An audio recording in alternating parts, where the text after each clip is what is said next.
Medicine को बढ़ावा ज़्यादा देती है। क्यों कि 67% पॉपुलेशन तो गांव का है, तो ब्रांडेड मेडिसिन ले नहीं सकता।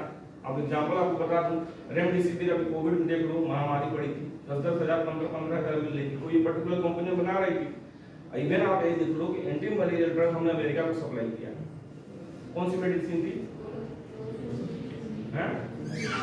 एसिक्यूटी ना, एसिक्यूटी हाइड्रोक्सीक्लोरोक्विन था ना, हाँ पूरा बताना, क्लोरोक्विन हाइड्रोक्सीक्लोरोक्विन अमेरिका को सप्लाई किया गया कोविड 1 के फेज में।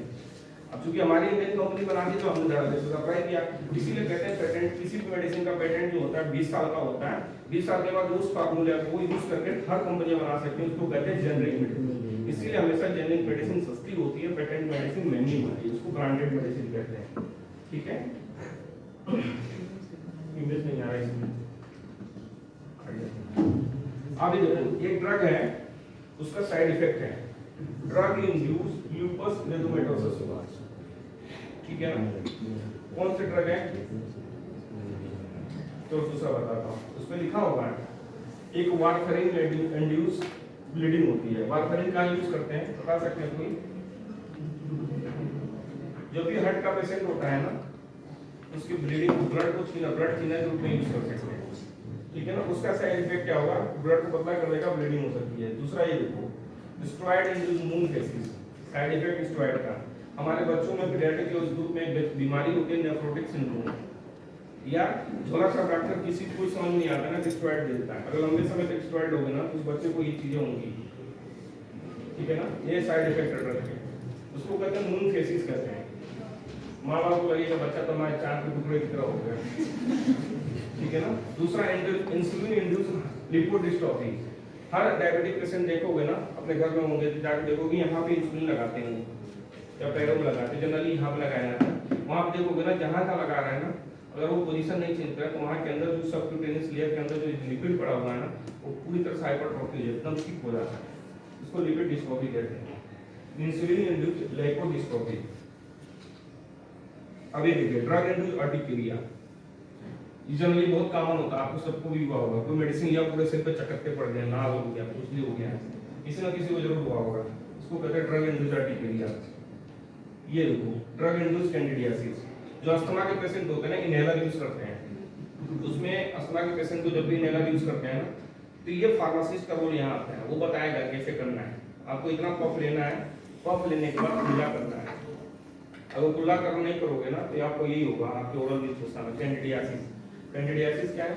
कैंडिडा एक फंगस इन्फेक्शन होता है जो व्हाइट पैच बना देगा, तो उसकी स्टेरॉइड का काम होता है कि लोकल इम्यूनिटी को खत्म कर देगी। ये देखो थ्रोम्बोफ्लेबाइटिस। थ्रोम्बोफ्लेबाइटिस कहाँ होगा?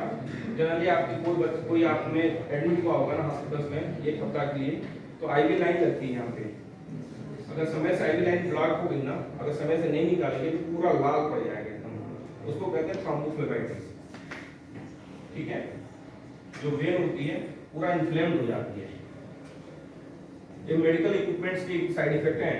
अभी ड्रग्स के पास बड़ा, आप देखो फोटोटॉक्सिसिटी,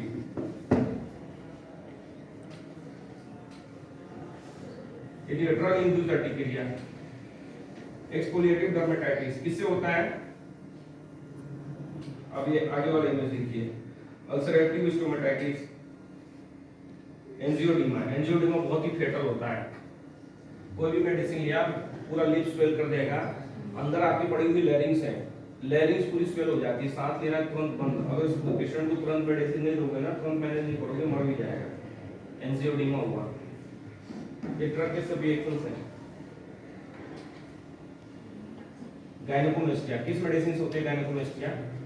क्वेश्चन पूछे जाएंगे आपके एग्जाम में, बताइए जल्दी। गायनेकोमेस्टिया किस मेडिसिन से होती है?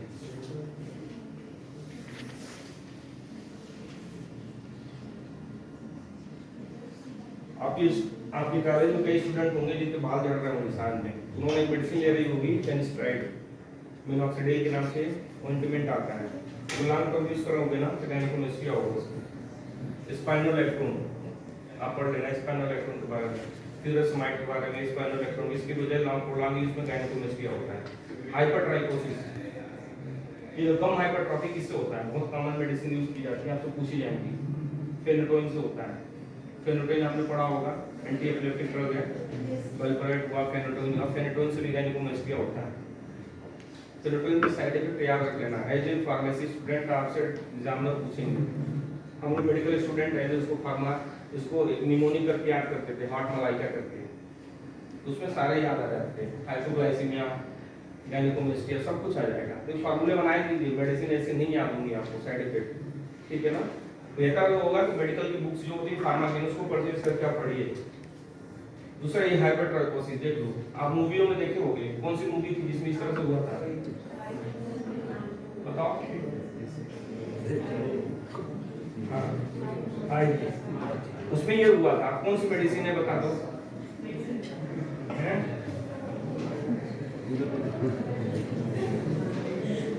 ये देखो, अब पिक्चरों में देखे, मैं रियल दिखा रहा हूँ पिक्चर। ये मेडिसिन थी स्ट्रेप्टोमाइसिन, एस्ट्राजोलामाइड और कॉर्टिकोस्टेरॉइड। साइड इफेक्ट एक्यूट फोटोटॉक्सिसिटी,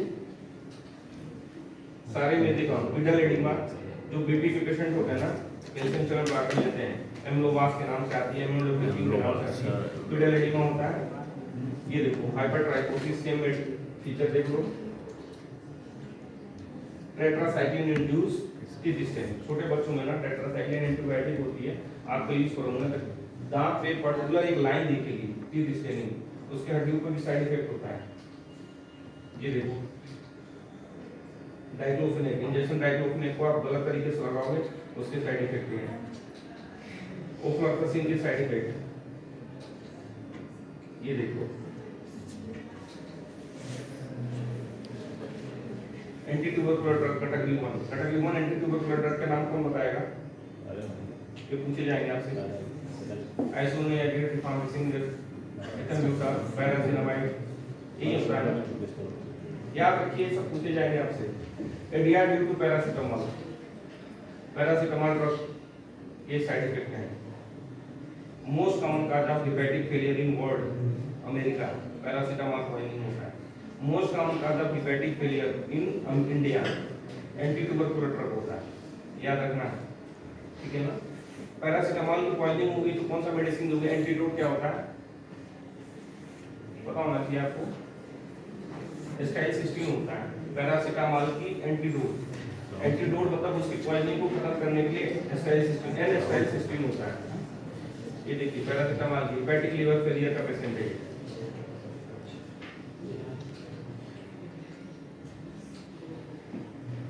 ये ऑलरेडी डिस्कस कर चुके हैं।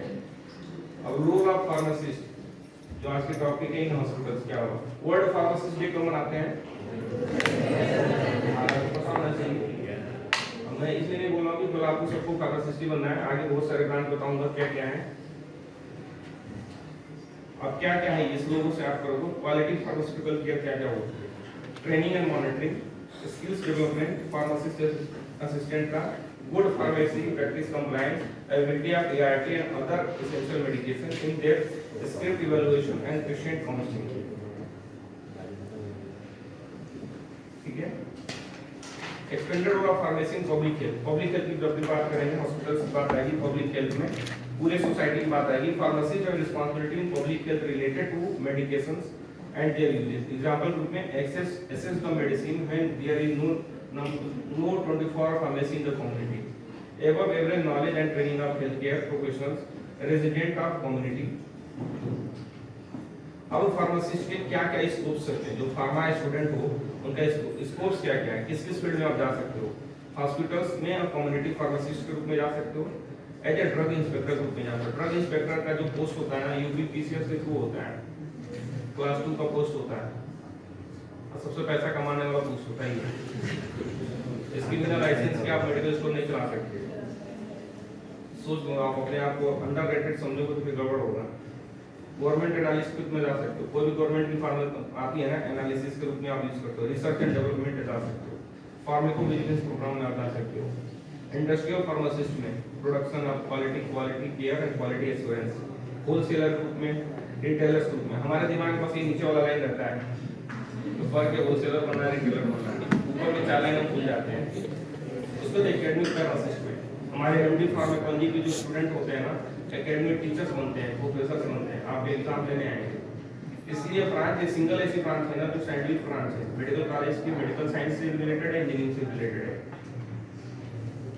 Thank you so much.